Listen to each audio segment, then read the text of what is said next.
राधा वल्लभ श्री हरिवंश श्री वृंदावन श्री वंचन श्री सद्गुरुदेव भगवान की जय। श्री जी की अत्यंत कृपा से परम पूज्य श्री राधा बाबा के पावन चरित्र को हम सभी भक्तगण श्रवण कर रहे थे। श्री जी की अत्यंत कृपा से हमने कल तक के प्रसंग में श्रवण किया कि बाबा की जो गांठें थी, पैर की जो गांठ थी, उस पर उनको गठिया का रोग पकड़ गया था और गठिया रोग के कारण उनका चलना फिरना बहुत मुश्किल हो रहा था। परंतु श्री कृष्ण की अत्यंत कृपा से उनके 33वें दिन पर उनको धीरे धीरे आराम होने लग गया था। और जब वे अपनी माता श्री के पास फरकपुर चले गए, उसके बाद उनकी माता श्री ने उनको हलवा पवा पवा कर ठीक कर दिया और उनको पेचिस जैसी बहुत भयंकर रोग पकड़े हुए थे, वो सब ठीक होता गया।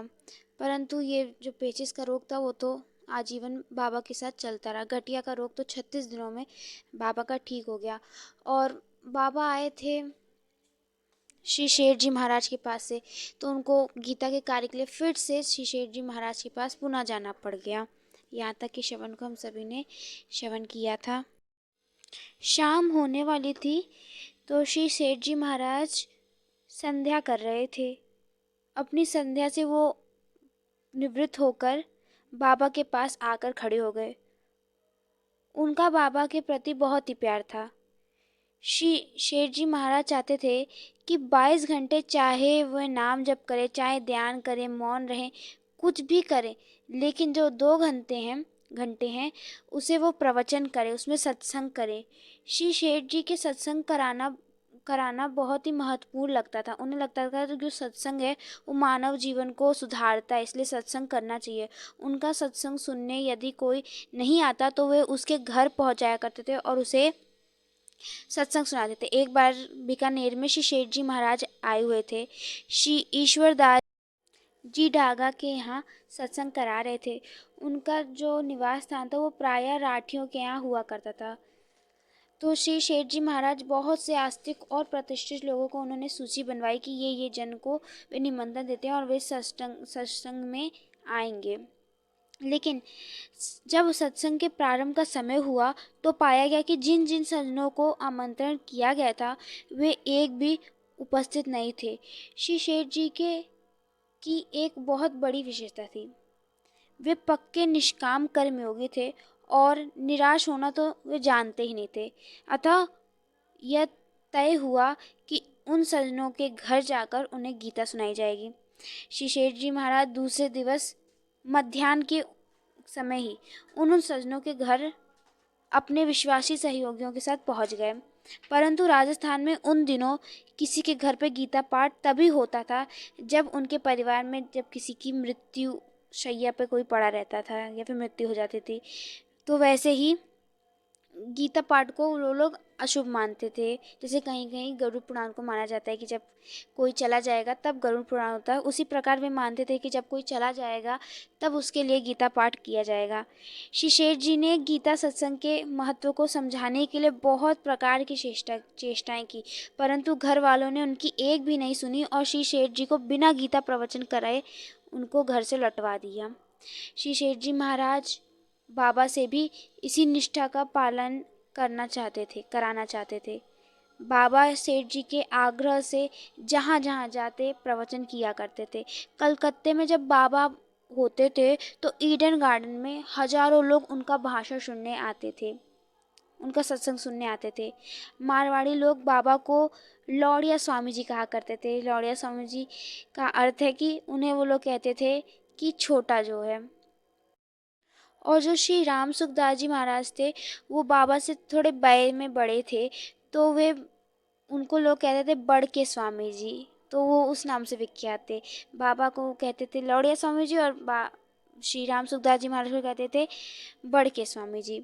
बाबा का प्रवचन लोग यद्यपि बहुत दज्जित होकर सुनते थे, लेकिन लोगों का जीवन वैसे का जैसा ही था, जैसे वे पहले थे वैसे आज भी थे। जितना भी सत्संग सुन लिया उन लोगों ने, लोगों के जीवन में बिल्कुल भी बाबा को परिवर्तन नहीं दिख रहा था। तो बाबा को बड़ी निराशा हुई। वे सोचने लगते कि अवश्य ये उनकी ही न्यूनता है। जब बाबा को लगता था जब वो उनके अनुसार चल ही नहीं रहे तो ये बकवास सी बात है कि इनको ये सब सुनाना।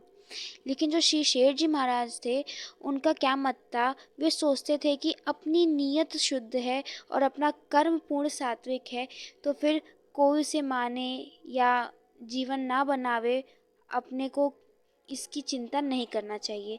बाबा की यह कठिनाई थी कि उन्हें श्रोतागणों के रूप में सदा ही अपने प्रियतम श्री कृष्णचंद्र दिखते थे।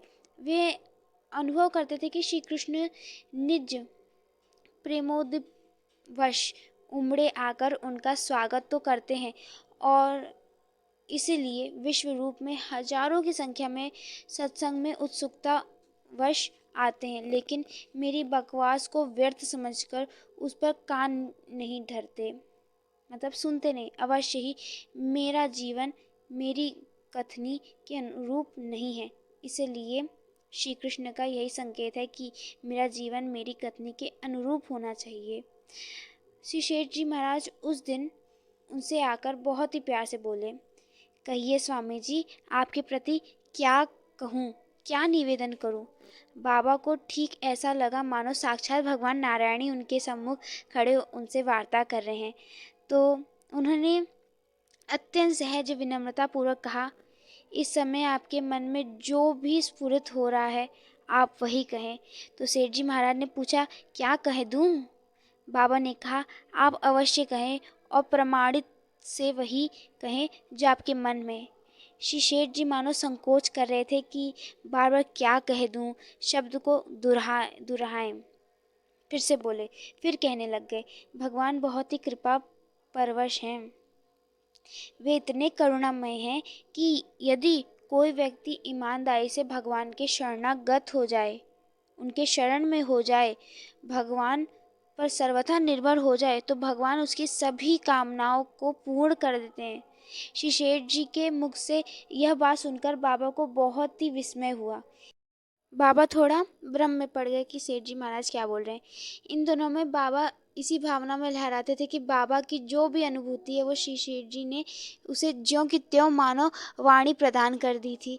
बाबा का यद्यपि भगवत विश्वास अड़िग था, लेकिन श्री शेठ जी महाराज ने इस अनुभूत सत्य की अत्यधिक परिपुष्टि कर दी।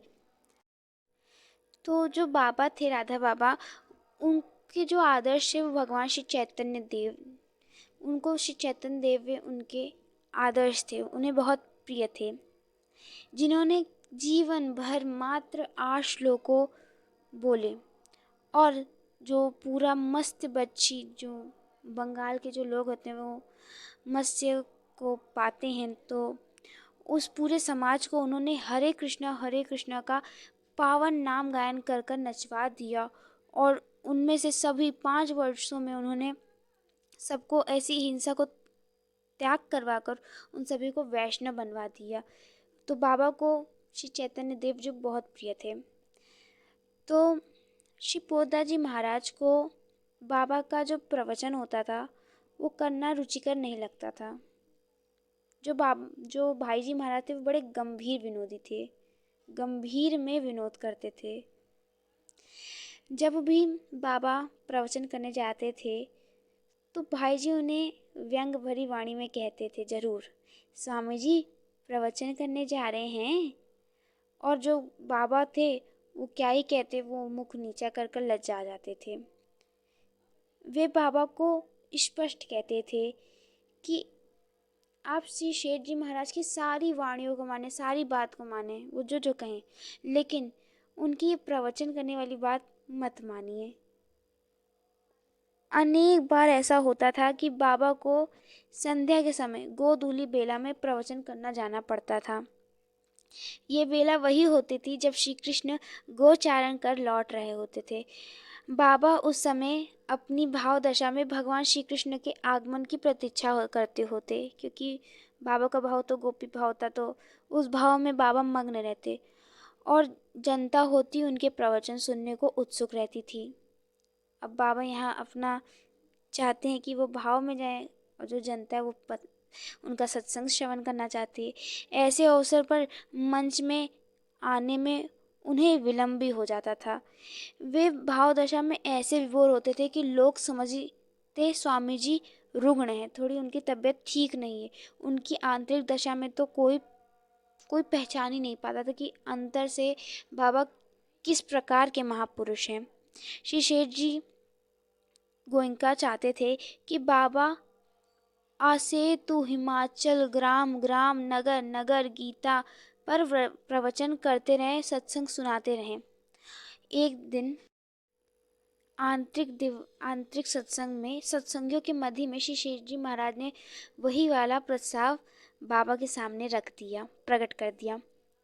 अब बाबा ने श्री शेठ जी महाराज का जो प्रस्ताव था उसे सुना, तो बाबा ने विनम्रता पूर्वक कहा कि आपकी जो मुझ पर अनुग्रह है वो बहुत है, लेकिन मैं सत्संग कराने के योग्य नहीं हूँ। मेरा जीवन जब तक उतना गंभीर नहीं बने, प्रवचन करना मेरे लिए व्यर्थ है। क्या मतलब मेरे प्रवचन करने का? गंभीर आध्यात्मिक जीवन के पश्चात ही लोगों पर वाणी का प्रभाव होता है, ऐसा बाबा ने कह दिया। तब श्री शेठ जी महाराज उसी समय बोल उठे, मारवाड़ी भाषा में बोलते हैं महाराज जी, ठीक है स्वामी जी को कहनो एक प्रकार से ही उचित है, परंतु कोई इनको योग बना दे तो। मतलब यहाँ पे श्री शेठ जी महाराज कह रहे हैं स्वामी जी का कहना ठीक है कि वे अभी इस योग नहीं बने कि वो सत्संग करें, लेकिन अगर वो ज्ञान उन्हें उस योग बना दिया जाए तो तब तो वे सत्संग करेंगे, ऐसा कहा। अब ये बात कहना किसी महासिद्ध संत के द्वारा ये बहुत गंभीर की बात है, क्योंकि शेठ जी महाराज ऐसा कह रहे हैं। बाबा को उसी समय ऐसा अनुभूत हुआ कि साक्षात भगवान नारायण उन्हें ज्ञान निष्ठा की परिपक्वता प्रदान करने के लिए उत्सुक हो रहे हैं कि वे उन्हें ज्ञान प्रदान करें। लेकिन बाबा को तो श्री कृष्ण का निरीह प्रेम अपेक्षित था, उन्हें श्री कृष्ण चंद्र जी का वो प्रेम चाहिए था, उन्हें ज्ञान की आवश्यकता नहीं थी, उन्हें ज्ञान से कोई मोह नहीं था। तो बाबा ने श्री शेठ जी को इस बात पर कह दिया कि मेरी इसमें कोई रुचि नहीं। हाँ, यदि आप अपने व्यक्तिगत बुढ़ापे में अपनी लाठी पकड़ने की मुझे सेवा सौंपना चाहते हैं तो मैं बड़ी खुशी से ये सेवा स्वीकार करूँगा। शेठ जी भी तो अपने धुन के पक्के थे, तो उन्होंने व्यक्तिगत सेवा का प्रस्ताव को खड़ा मना कर दिया, ठुकरा दिया। इधर जो बाबा थे वे समझ रहे थे कि जब ज्ञान मार्ग के रास्ते जाना नहीं है तो उसका मोह कैसा करना। वे नहीं चाहते थे कि वो अपने श्री कृष्ण चंद्र जू से दूर जाएं, उस प्रेम सागर से दूर जाएं। वे ज्ञान मार्ग में नहीं जाना चाहते थे, उसी प्रेम की धारा में बहना चाहते थे। इसलिए बाबा को उस मार्ग से बिल्कुल भी मोह नहीं था और वे चाहते थे कि वे सदैव बस अपने श्री कृष्ण चंद्र जी का ध्यान लगाते रहें, उन्हीं में मस्त रहें। श्री जी की अत्यंत कृपा से आज के प्रसंगों को हमने यहीं तक श्रवण किया। लाडली जी की अत्यंत कृपा से आगे के प्रसंगों को हम सभी भक्तजन आगे श्रवण करेंगे। श्री जी की अत्यंत कृपा, सद्गुरुदेव भगवान की अत्यंत कृपा हम सभी भक्तों पर ऐसी ही बरसती रहे। तब तक ले आप सभी भक्तों को राधा वल्लभ श्री हरिवंश।